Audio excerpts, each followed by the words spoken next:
Hoje vamos analisar o Banco do Bradesco com a finalidade de te ajudar a ver se realmente vale a pena investir nele ou não através dos seus fundamentos e resultados mais atualizados. Lembrando que esse vídeo não é uma recomendação de compra ou venda de ativos. E não importa de horário quando você está assistindo esse vídeo, eu sou o Denis e agora vamos analisar o Banco do Bradesco, que é o segundo maior banco privado de todo o Brasil, ficando atrás somente do Itaú, que é o maior banco da América Latina, pelo menos por enquanto. E no resultado do fechamento do ano inteiro de 2021, ele explodiu nos lucros, mas nesse resultado que saiu do terceiro trimestre de 2022, ele surpreendeu negativamente muitos investidores, mas vamos ver se é isso mesmo, fica até o final do vídeo. E nesse vídeo eu vou tratar sobre a breve história do Bradesco, desde sua fundação, composição acionária, dados da Bolsa de Valores, vai ser tudo bem completo mesmo, só o mais importante para você. Fontes de receita, resultado mais atualizado do terceiro trimestre de 2022, histórico do PDD, Basileia, lucro líquido e por fim tem um checklist bem objetivo sobre a empresa. Então eu passo minha opinião e minha visão sobre investir no Banco do Bradesco. E o foco do vídeo é exclusivamente o histórico de resultados da companhia e seus fechamentos anuais, então não vou entrar aqui no método macroeconômico e nem do ruído de curto prazo do mercado.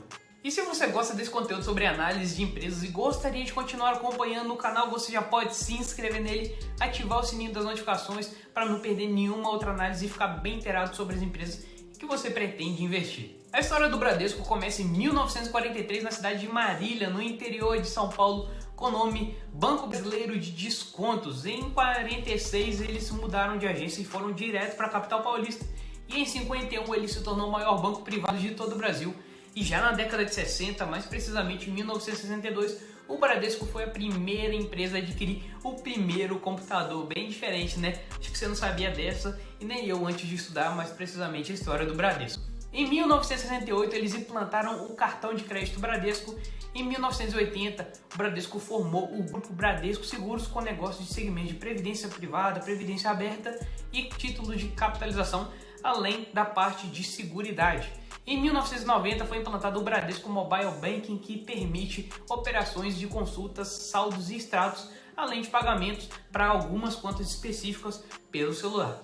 Entre os anos de 2000 e 2007, o Bradesco incorporou várias empresas, dentre elas muitos outros bancos menores, e quando foi em 2010 eles fizeram uma aquisição do Banco Múltiplo HSBC, e com essa aquisição eles ampliaram bastante a base de correntistas e expandiram muito em suas atividades. Como principais controladores, o Banco do Bradesco tem em primeiro lugar a empresa Cidade de Deus com 45,8% das ações ordinárias, depois vem a Fundação Bradesco com 17,3% das ações ordinárias e como último controlador nessa parte vem a NCF Participações com 8,46% das ações ordinárias, sendo o free float nas ações ordinárias de 28,61% e o free float das preferenciais de 97,73%. Agora vamos aos dados da Bolsa de Valores. O nome da empresa é Banco do Bradesco BBI SA, código de negociação BBDC3 para as ordinárias, BBDC4 para as preferenciais, fundação 1943, setor de atuação financeiro, segmento bancário, segmento de listagem nível 1,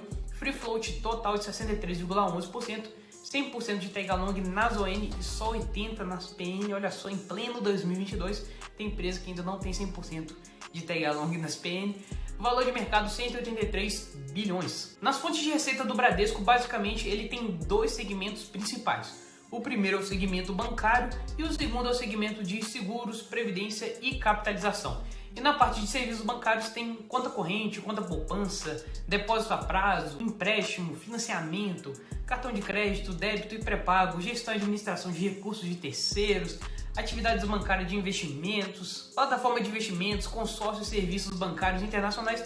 E no segundo segmento eles oferecem produtos de seguros, previdência e capitalização, como o próprio nome já sugere. E no resultado do terceiro trimestre de 2022, o resultado operacional fechou em 25 bilhões, sendo 17,4 bilhões vindo da atividade bancária e 7,7 bilhões vindo do segmento de seguros, previdência e capitalização, e os 267 milhões restantes vieram de outras atividades. E temos um destaque aqui para a carteira de crédito do Bradesco, que se encontra atualmente com 878,6 bilhões de reais nesse resultado atualizado do terceiro tri, e representou um crescimento de 14% nos últimos 12 meses, que anteriormente era de 773 bilhões. Agora, um indicador muito importante aqui é o índice Basileia, ele é a relação entre o capital do banco e o capital de terceiros que está exposto ao risco que ele está emprestando. Exemplo, se um banco tem um índice Basileia de 10%, significa que para cada 100 reais, R$10 são do banco. Para cada 100 que ele empresta, 10 são do banco.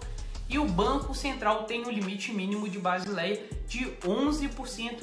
E atualmente o índice Basileia do Bradesco está em 3,6%, ou seja, bem dentro do mínimo estimado pelo Banco Central. Muito bom e tranquilo.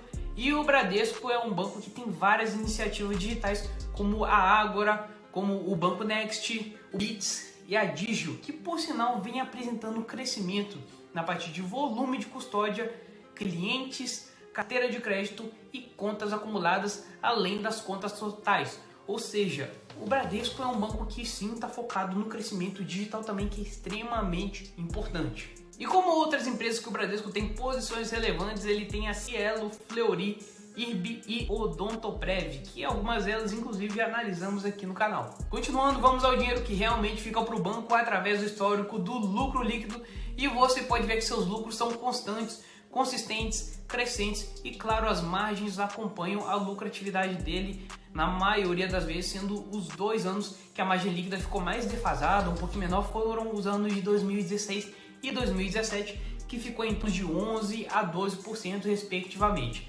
Entre 2019 e 2020 ocorreu uma queda em seus lucros, manteve suas margens, porque o que afetou seus resultados de fato foi a pandemia, ou seja, foi algo mais pontual. Dentre seus principais resultados e destaques do terceiro trimestre de 2022, temos aqui o lucro líquido recorrente, que fechou em 5,2 bilhões e que foi 22,8% inferior ao terceiro trimestre de 2021 e 25% a menos que o trimestre anterior. Sim, a diferença em comparação trimestral foi relativamente grande, mas pegamos o acumulado dos últimos 9 meses, que fechou em 19 bilhões, e comparar com os 9 primeiros meses do ano de 2021, a diferença foi de 2,6% negativo, que teve uma ligeira diferença, mas não foi tão grande assim quando se compara os resultados trimestrais. E se extrairmos o lucro líquido recorrente dos 9 meses acumulados de 2019, 20 e 21, podemos ver que, apesar dos pesares em relação aos seus lucros, ainda assim o pior ano foi o de 2020, como a gente pode ver também na parte de histórico anual que eu trouxe para você.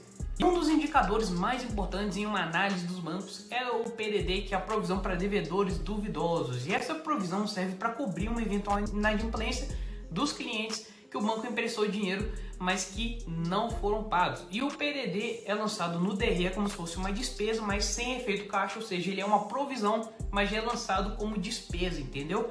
E eu já expliquei isso com um pouquinho mais de detalhes no Banco BMG, mas não custa nada repetir. Inclusive, se você quiser ver a análise do Banco BMG, eu vou deixar no card aqui para você assistir depois desse vídeo.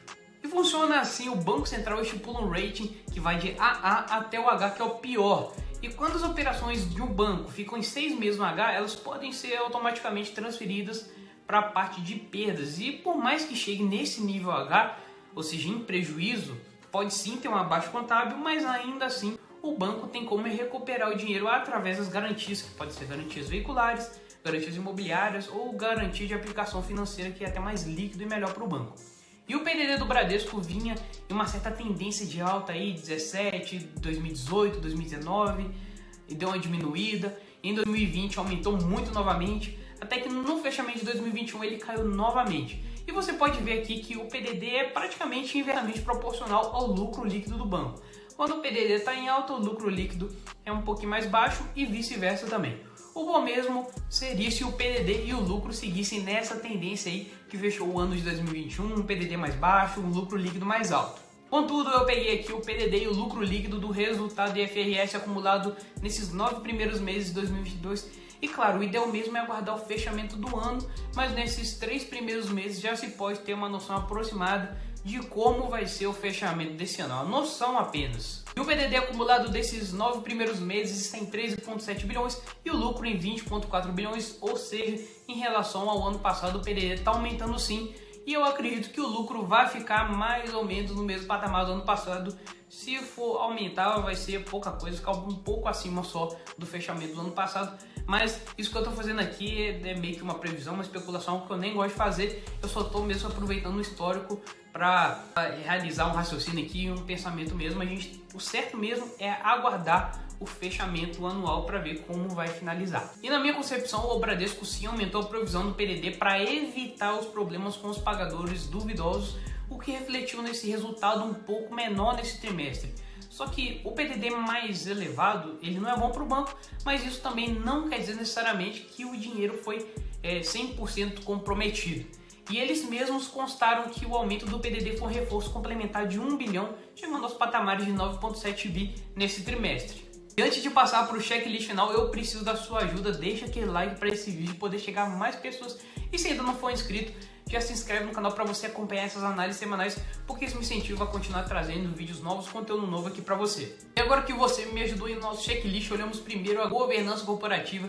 E o Bradesco está no nível de governança, não tem nem 100% de tag along nas PN, mas pelo menos tem um bom free float. A remuneração dos executivos, sim, não é ruim, mas na minha concepção poderia ser um pouco melhor, ou seja, menor, porque se você olhar bem, tem bancos como o Itaú que tem lucros maiores do que o Bradesco e com metade da remuneração dos executivos. Mas nisso, para mim, não tem nada de errado com a governança desse. Segundo ponto aqui é a lucratividade. Ele tem excelentes lucros, margens altas. O fechamento do ano passado foi o segundo melhor ano de lucros com PDD baixo e pelo que já vimos nos resultados desse ano, será um pouco maior.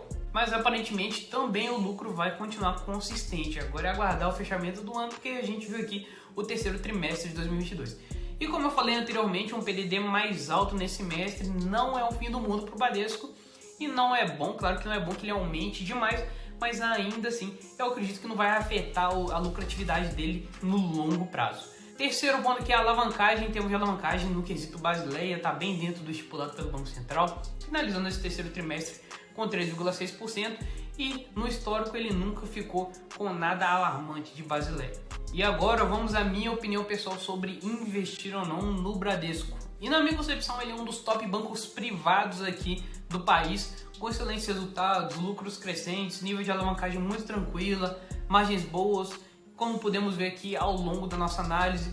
Continua inovando e crescendo nas plataformas digitais que ele criou ou adquiriu e na minha concepção foi mais uma pontualidade mesmo, esse PDD, esse lucro em relação aos trimestres anteriores um pouco mais baixo também. Mas reitero novamente que para mim isso não vai comprometer a lucratividade e geração de valor do Bradesco no longo prazo. E sim, existem outras opções de banco na bolsa, mas para mim ele está entre os 3 primeiros. Se você assistir a playlist de análise de bancos aqui do canal, vai saber qual outro banco que eu também gosto bastante. E se eu conseguir te ajudar a agregar com esse vídeo aqui de análise do Bradesco, você já pode deixar o like novamente e compartilhar esse vídeo com outras pessoas.